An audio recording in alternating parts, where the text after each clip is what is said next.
Merry greetings, Guardians. I am Sapphire Tempest, the self-proclaimed candle of stories, who at current has little but one story to tell. You do not know me. That is fine. I am rather new to the lore content creator community, with many ideas and theories to share with you in time. But for now, I will start with my most recent discovery. We all had questions about our new mysterious villain since she showed up on the artwork for the episode, depicted as a Vex warlock god being of sorts. The running consensus as to her identity makes her out to be Maya Sundaresh, the one who orchestrated the operations on the Veil alongside her lover, Gioma Essie. No one knows exactly what happened to this character, only that by the end of the operation she was found dead in the conductor's seat of her operations. After that, there were no details to be found. But as of recent, we were given access to the lore tabs of these two items. Yes, this is the episode Ghost Shell, the Spectrum Shell, and the ship which lies out of reach further along the episode pass, which is the Polychroma ship. These two lore tabs from these two items reveal not only the thoughts of Maya Sundaresh after the Veil containment, recently after Veil containment, like many years after that operation went down, but confirm that she is indeed our mysterious villain. The last tab also reveals what she is striving for as a villain. Allow me to enlighten you with the first one, the Ghost Shell lore, which reads as follows. It is strange to be awake, physically after so long spent wandering. Keeping a log will help, at the very least to track the days, as will my silly little joke to make myself feel important. 2 days after the re-beginning of myself, and me, I suppose. I ignored and abandoned the best person I knew. I feel foolish, empty, daunted at the immensity and masochism of my own stupidity. It feels childish to admit I'd always assumed she would follow me. I realize how naive that is, but I really thought I wouldn't be by myself for long. I thought she was aligned with my vision. At least I am not alone here. My new ally more than makes up for the Vex's dreadful company. His disposition is calming, reassuring, a welcome voice when I need affirmation and guidance, and such a fascinating origin, such astounding variance in biology and culture. I look forward to our continued partnership. But still, it isn't the same. I feel a grief I did not know possible. There are questions I wish I could ask, jokes I wish I could make. It is difficult not to feel like the world has ended. And as I begin to comprehend what happened, I think it already has. While she is never mentioned by name, her thoughts speak for herself. It seems this is when Maya emerged, possibly only weeks ago at this point. Where she wandered is unknown, as is the mysterious ally of hers she refers to. But we know wherever she was a wisp, ethereal. Now she has emerged corporeal, for an at current undisclosed reason. Now I know this is Maya because she refers to her lover, Gioma Essie, directly. I know this is her lover referred to by the notion of the text. I ignore the best person I knew. I feel foolish, empty, daunted at the immensity and masochism of my own stupidity. I realized how naive that is, but I really thought I wouldn't be by myself for long. I thought she was aligned with my vision. As you all know by now, by means of the Veil containment dialogue, Chioma Essie, Maya's lover, was very elaborate about how she felt disdain and despair for Maya's operations, scared and desperate when she witnessed what Maya was enacting upon her fellow scientists and herself. Chioma Essie, research log, the Veil. She did it. Maya connected people to the Veil. Our own scientists. And they survived. I should be happy, but... happy that all this horror wasn't for nothing? But I'm not. I'm disgusted. In myself, in Maya, in all of us.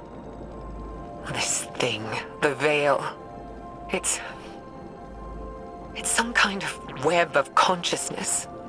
Just like the Vex network, but organic instead of artificial. It makes sense why the Vex want it. Paracausal simulations. There'd be no stopping them. I should be happy to be a part of history, to solve a cosmic riddle. Happy for Maya, happy for all of us. But I'm not. I don't feel anything. Maya is gone. The woman I knew may as well have died when we landed on Neptune. But her ghost still haunts me. This place. I don't know what to do. There's a generation of children born here now. This is their home. I don't know what to do. Chioma Essie, personal log, incidental. Maya's dead. I found her in the conductor's chair, alone. Nobody knows what she was doing. Her copy, that thing, Lakshmi, is still developmentally incomplete. It doesn't understand what happened to Maya. I had it quarantined until we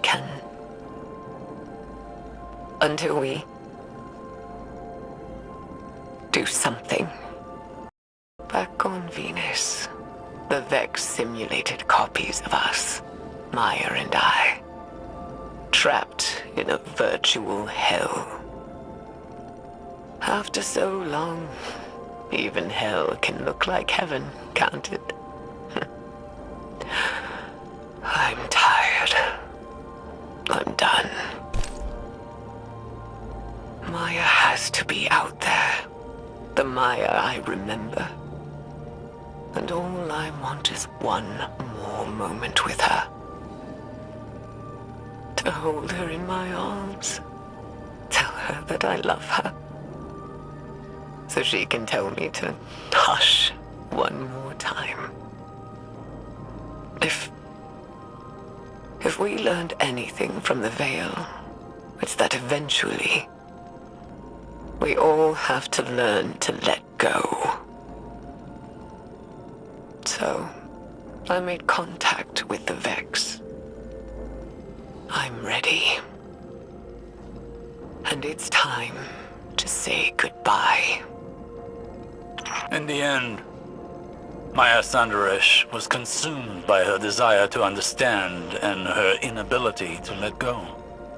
She and Chioma lost everything in pursuit of knowledge. Chioma abandoned it all, sought to wipe the slate clean for future generations. What did we learn from all of this? That the Veil is darkness, the power of consciousness made manifest, as much as the Traveler is the light, the power of the physical world. The implications are great, but so too are the risks. As a younger man, I may have fallen into the same trap Maya did. But now I know better. We must proceed with caution, lest the river sweeps us away. In the end, Shioma could bear it no more, and made contact with the Vex, or in more grim terms, allowed them to take her life. Now I'm aware that you take that last line and apply it to our villain, to suggest that she may be Shioma rather than Maya, but I know for a fact that this is not the case, due to the last line from the particular segment of the lore tab. I thought she was aligned with my vision. Shioma didn't have a vision. She was following Maya's. Maya had the vision. So with that in mind, I can safely say our malefactor is Maya Sundaresh. But what is she up to? What could she accomplish by subjugating the Vex? We had our theories, but we actually know what her motive is, thanks to the Polychroma ship lore tab. I will read it for you now, and tell you ahead of time her plan is not what you expected. A question for myself. How necessary is the entirety of humanity to bring about a new golden age? Were humans the part that made the original one successful, or was it the Traveler? My research shows that numerous other species benefited from the Traveler's presence, yet in the years following the collapse, humanity has lacked the ambition to reclaim what was lost. So did other species, of course, but human tenacity is our species' primary strength. Why not us? My hypothesis is that it is a true technological leap that hinders us. Perhaps when humanity sees what can be accomplished using a force that can reshape the planet itself, they will feel secure enough to turn to science once again. Naturally, few are capable of positive contribution to this work, but that will be manageable. We don't need a chorus to form a quartet. People of science, vigorous study, those are the future humanity needs. There are individuals that would meet the qualifications, of course, and those who possess unique brilliance that is impossible to duplicate. What else can we provide those careful few? How best shape their world from the inside out? These are problems my Vex can alleviate. Why take risks with AI when a more straightforward force may be utilized to facilitate a civilization's rise? Related, research with my ally has proven the path forward. Radiolaria remains easiest. Its individual minds are simply so small. Although they are multitudinous, their connections make it simple. Other larger, more complex minds prove difficult for the time being, but I am not unfamiliar with the rigor of practice. I will delight in trial and error. Perhaps I've answered my question. The entirety is never necessary. The individuals that matter always are. Maya seeks to rebuild our golden age. She seeks to bask humanity in technological advancement and glory once more. And I am to believe, based on her written motives, the reshaping of Nessus and the subjugation of the Vex are the key to that sentiment. With this knowledge in mind, I believe we are going to enter a grim stage of moral conflict, torn between choices of right or wrong. For here, Maya indeed holds the potential to, if allowed, succeed in restoring our golden age, restore humanity to the glory we once held high.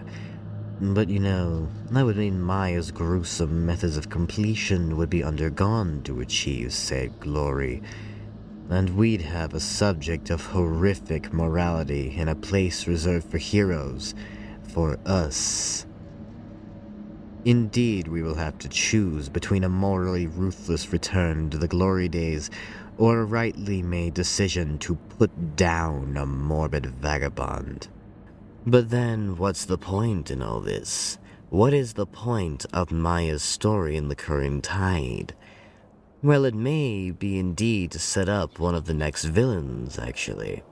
For Maya is being guided through this ambition by a mysterious somebody we do not know. Who is he? I highly doubt it's Fickrel, even though his story is next. In fact, I highly doubt this is anyone we've met as of current.